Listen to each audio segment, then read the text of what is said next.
Assalamualaikum warahmatullahi wabarakatuh. Kembali di channel Safaris Imunologi ya. Kali ini kita melanjutkan pembahasan mengenai hepatitis akut yang tidak diketahui sebabnya ya. Untuk video ini nanti lebih banyak berbicara tentang apakah ada kaitannya dengan vaksin COVID-19 ya. Jadi kalau kemarin di video pertama itu adalah pembahasan secara umum tapi ringkas ya. Video yang kedua yang kemarin membahas kira-kira penyebabnya apa. Video yang ketiga ini ya kita bicara tentang kaitan antara hepatitis yang tidak diketahui sebabnya ini dengan COVID-19 dan vaksin COVID-19. Nah, sebelum besok kita masuk yang terakhir di video yang keempat. Nah, untuk kali ini pembahasan nanti isinya adalah ya SARS-CoV-2 sebagai kandidat etiologi ya. Kemarin sudah kita singgung sedikit lagi untuk mengawali ya. Kemudian koinfeksi adenovirus dengan SARS-CoV-2 ya sebagai kandidat etiologi ya. Ini juga kemarin sudah, nanti kita singgung sebentar, nanti kita fokusnya ke sini ya. Ya, nanti kita bicarakan dulu vaksin dengan hepatitis secara umum ya. Jadi vaksin secara umum tidak hanya COVID-19 ya, dan kaitannya dengan hepatitis. Kemudian baru setelah itu kita masuk dengan pembahasan vaksin COVID-19 dan hepatitis ini gitu.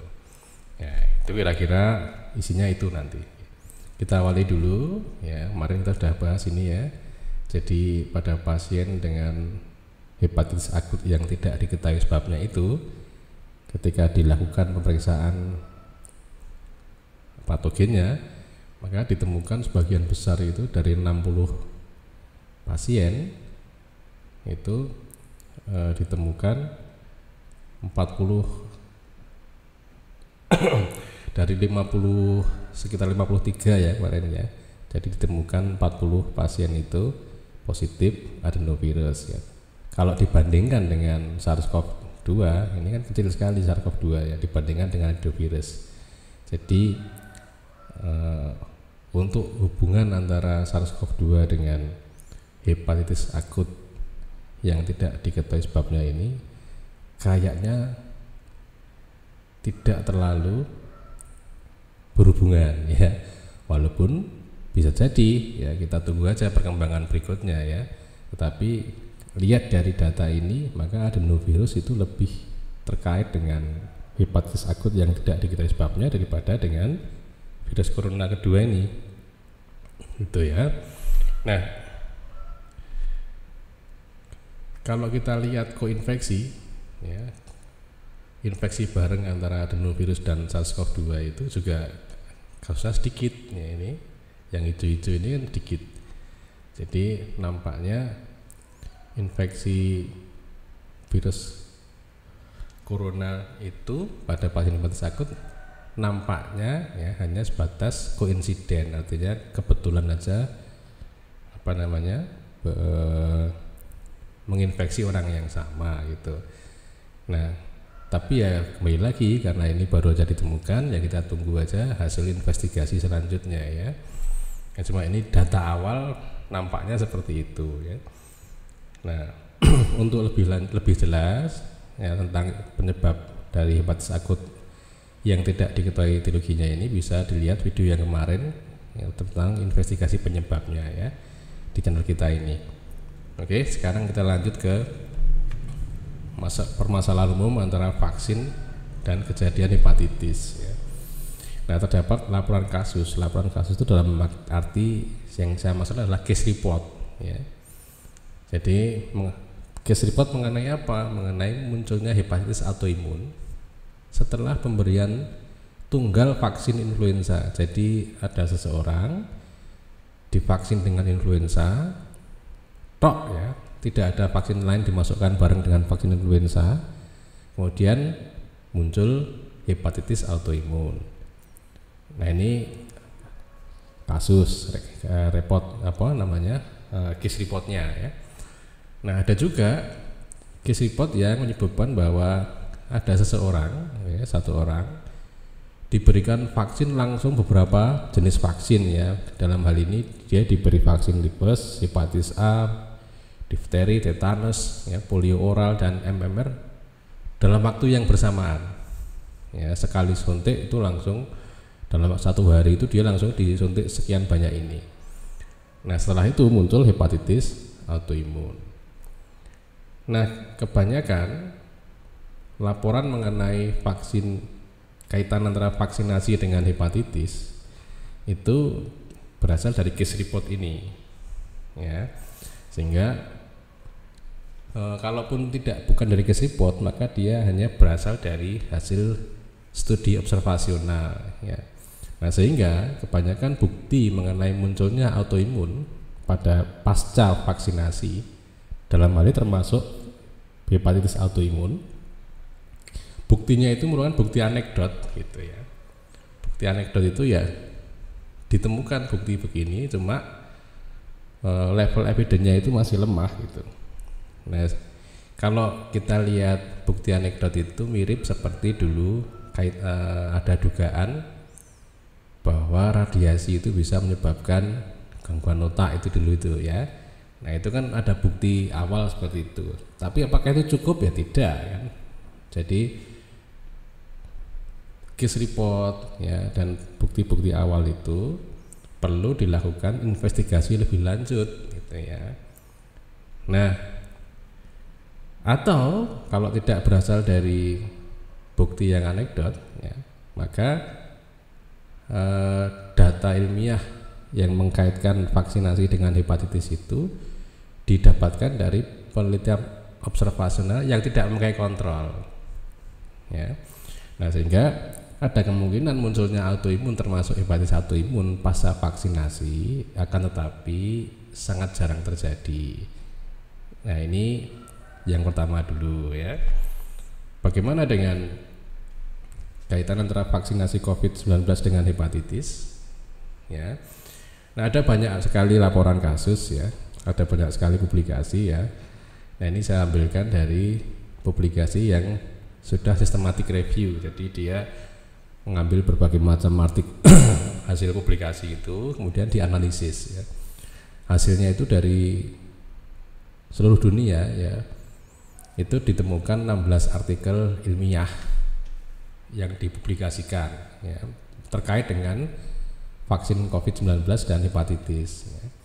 Nah, dari 16 artikel itu ketika ditotal itu jumlahnya hanya dilaporkan 32 kasus hepatitis pasca vaksinasi COVID-19 ya. Ditemukan di mana? Di Amerika itu ada 17 orang kasus, di Asia ada 3 kasus, di Australia ada 1 kasus, dan di Eropa ada 11 kasus dengan rata-rata usia 55,6 tahun ya, plus minus standar deviasinya ya, ini 15,3 tahun ya. Jadi tidak ada yang dilaporkan pada anak-anak gitu. Sedangkan hepatitis of unknown etiology itu ditemukan pada anak kurang dari 16 tahun. Dari kasus yang dilaporkan ini, dari 32 kasus itu, ada 10 orang itu sebelum divaksin COVID-19 sudah ada riwayat penyakit hati, liver disease. Ada 9 orang yang sebelum divaksinasi itu sudah mengalami penyakit autoimun, gitu ya. Ya, jadi hampir separuhnya lebih itu mengalami masalah dulu sebelum dilakukan vaksin COVID-19, gitu ya. Nah, sekarang kita lihat, kalau ini kan topiknya vaksin COVID-19 dengan hepatitis secara umum ya. Nah, sekarang kita lihat bagaimana kaitan antara vaksin COVID-19 dengan hepatitis of unknown etiology ini.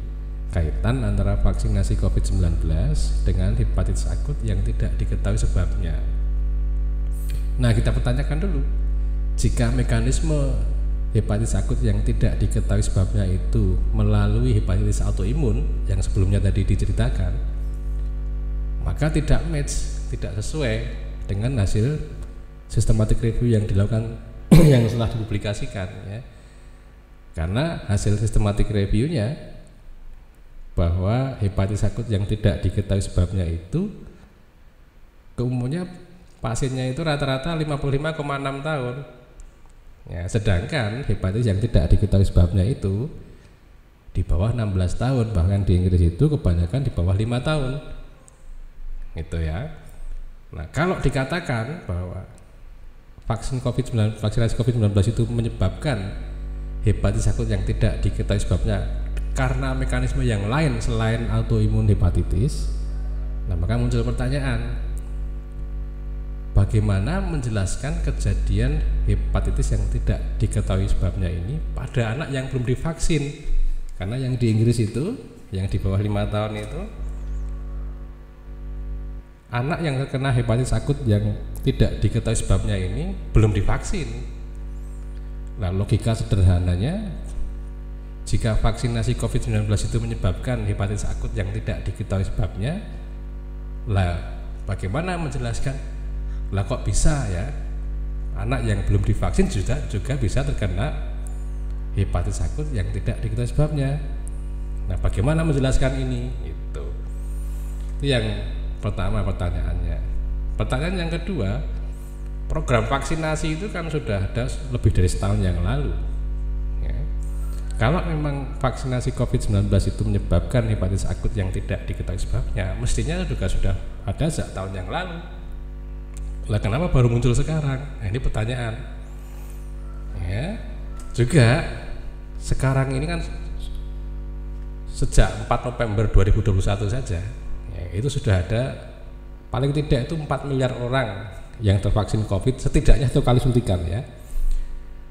Nah, ketika ada 4 miliar orang yang divaksin, mengapa yang mengalami hepatitis akut itu hanya sedikit sekali?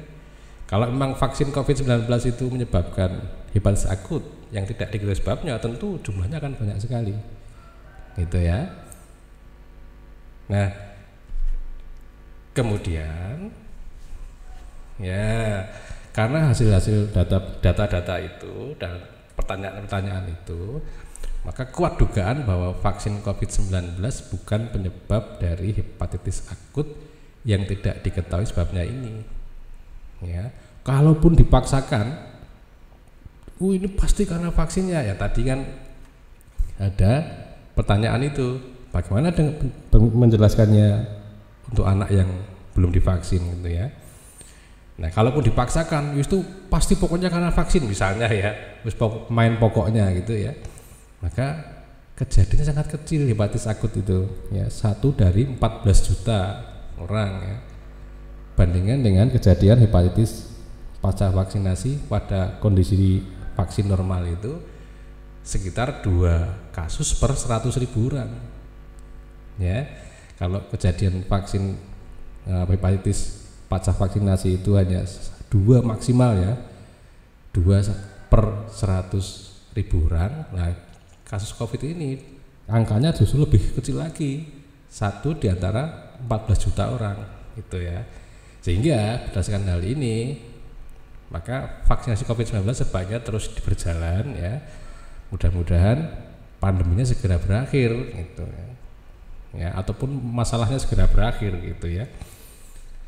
Nah, karena tidak ada bukti ilmiah setidaknya hingga saat ini ya, yang benar-benar meyakinkan bahwa hepatitis akut yang tidak diketahui sebabnya ini disebabkan karena vaksinasi COVID-19 ya, sehingga kita berhitung risiko dengan manfaatnya itu lebih banyak manfaatnya, maka sebaiknya vaksinasi COVID-19 terus dilakukan. Nah, ini referensi yang saya pakai ya, silakan kalau mau memperdalam lebih lanjut ya. Demikian dulu, terima kasih. Assalamualaikum warahmatullahi wabarakatuh.